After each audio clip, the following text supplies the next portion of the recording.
என் நெஞ்சில் குடியிருக்கும்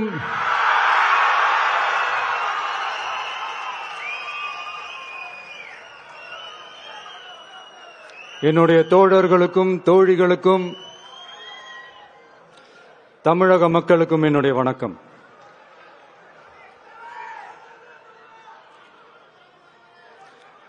நம்ம குடும்ப உறவுகளை இழந்ததனால சொல்ல முடியாத வேதனையிலும் வலியிலும் இவ்வளவு நாளா இருந்தோம். அப்படிப்பட்ட அந்த சூழல்ல நம்ம சொந்தங்களின் மனம் பற்றி இருக்க வேண்டியது நம்மளுடைய கடமை. அதனாலதான் அவங்களோட சேர்ந்து அமைதி காத்து வந்தோம். ஆனா இப்படி அமைதி காத்து வந்த நேரத்தில் நம்மளை பத்தி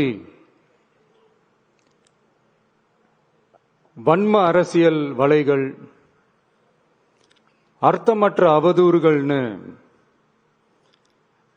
இந்த மாதிரி நிறைய விஷயங்கள் நம்மளை பத்தி பின்னப்பட்டன, பரப்பப்பட்டன.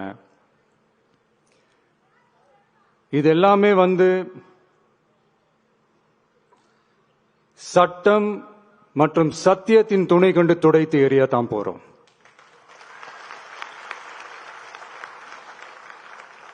பட் அதுக்கு முன்னாடி தமிழக சட்டமன்றத்தில் நமக்கு எதிராக நிகழ்த்தப்பட்ட ஓர் உரைக்கு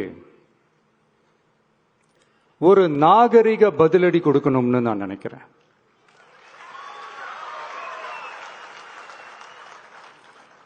அரசியல் செய்ய விருப்பமில்லை, அரசியல் செய்ய விருப்பமில்லைன்னு அடிக்கடி சொல்ற முதல்வர் நம்மளை குறிப்பிட்டு பல்வேறு அவதூறுகளை பதிவு செய்வதன் வாயிலாக பெருந்தன்மையை பேரளவில் மட்டுமே பேசும் முதல்வர் 15/10/2025 அன்னைக்கு தமிழக சட்டமன்றத்தில் நமக்கு எதிராக பேசிய பேச்சில் எவ்வளவு வன்மத்தை கக்கியுள்ளார் என்பதையும்,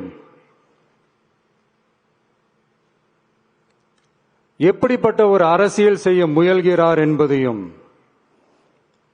தமிழக மக்கள் உணராமலா இருப்பாங்க.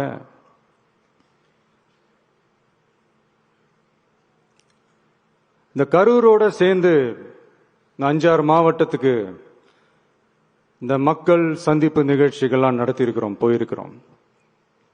அங்கெல்லாம்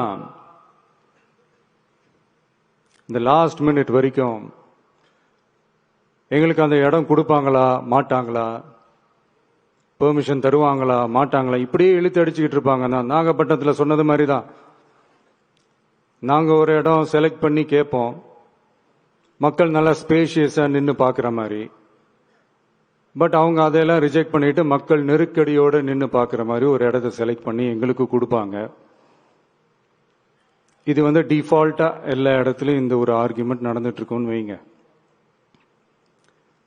அது மட்டும் இல்ல, இந்தியாவிலேயே எந்த ஒரு அரசியல் கட்சி தலைவருக்கும் கொடுக்கப்படாத கண்டிஷன்ஸ். பஸ்ஸுக்குள்ளேயே இருந்து பார்க்கணும், மேல கை காட்டக்கூடாது, இப்படிலாம் ஒரு அதீத கட்டுப்பாடுகளை கொடுத்த உடனே எங்க சைட்ல இருந்து ஒரு அறிக்கையும் வெளியிட்டோம். அது மட்டும் இல்ல, தமிழக வெற்றி கழகம் சார்பாக அனைத்து கட்சிகளுக்கும் சமமாக ஒரு முறையான ஒரு பொது வழிகாட்டு முறைகள், SOPs சொல்லுவாங்க, அதையும் வழங்கணும்னு சொல்லி உயர் நீதிமன்றத்தையும் நாடி இருக்கணும். இதுவும் தமிழக மக்கள் உணராமலா இருப்பாங்க.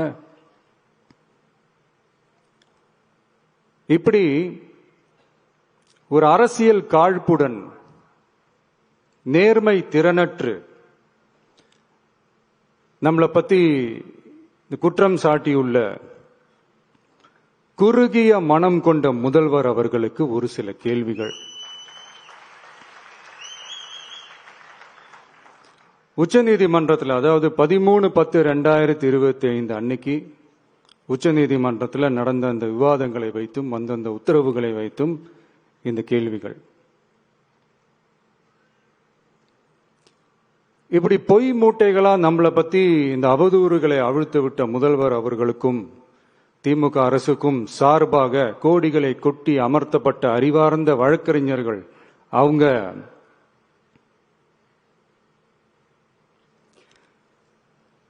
இந்த கபட நாடக திமுக அரசோட தில்லுமுல்லுகளை தாங்கி பிடிக்க இயலாமல் உச்சநீதிமன்றத்தில் திக்கு திணறி நின்றது